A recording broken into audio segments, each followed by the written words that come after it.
I'd like to bring your attention to a biblical, allegorical, and metaphorical use of the term tree.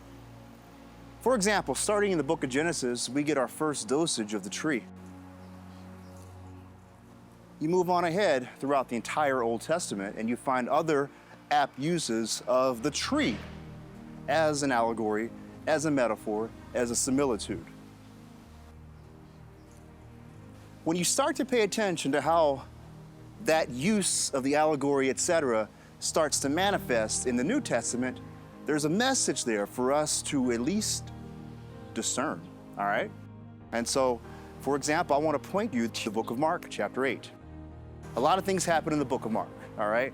The book of Mark is like a wham-bam hit list of incidents and things that happen straight away, right? Things happen quickly. That said, in the book of Mark, in typical Mark-like fashion, several events happen to Jesus' disciples. They're on a ship, they're talking about fear, they're talking about feeding a multitude, and then there's a blind man whose sight needs to be restored.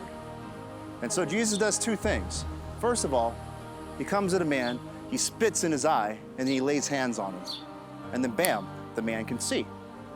And the man looks around the room and he says something to the effect of, "I see men like trees walking." Jesus then, in essence, rubs or touches the man's eyes and makes him look upward, and then he could see exactly what everyone else in the room saw. Now, a lot of teachers and preachers and so on and so forth like to say that that's an example of the blind man, number one, with the first incidents of Jesus' working,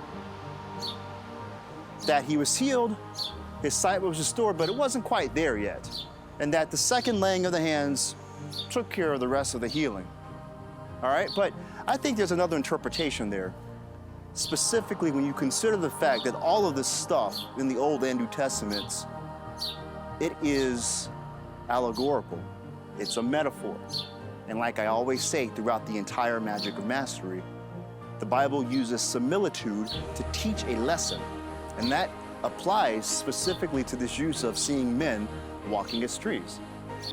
So this blind man, in essence, when he was first healed, he was able to see, but he had a different kind of sight.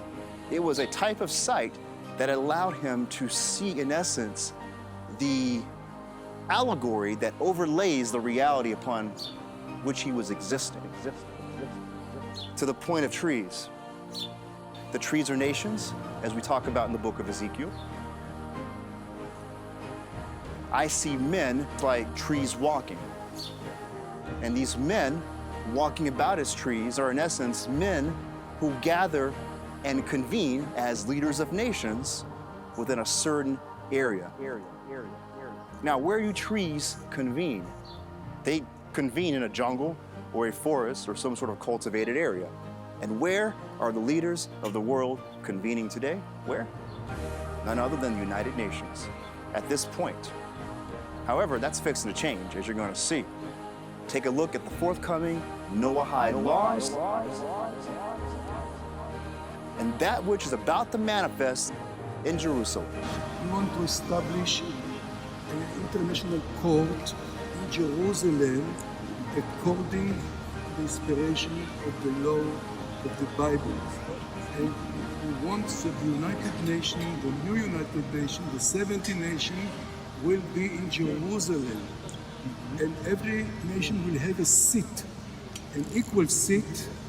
Even the law will be a biblical law. I see men like trees walking.